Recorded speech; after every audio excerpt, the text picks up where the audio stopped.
Assalamualaikum dan salam sejahtera. Okay, hari ni aku nak tunjuk cara tukar soket plug.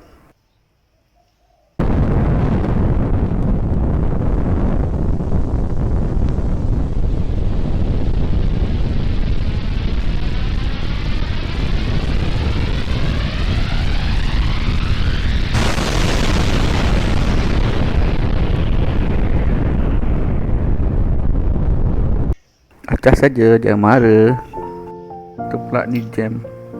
Nak on pun tak boleh. Okey, plug yang sebelah tu bila on dia trip.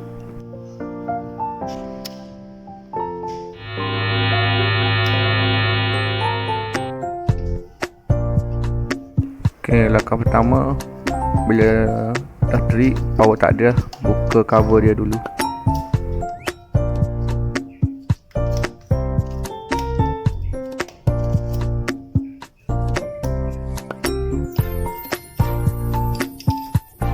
Buka cover pun susah. Aduh.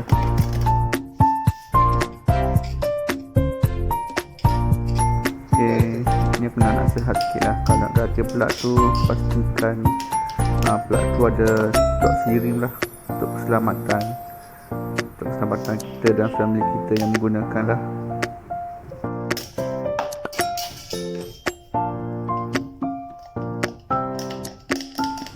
Okay, plug ni sebenarnya pasang kat outdoor, sebab tu skru dia semua berkarat.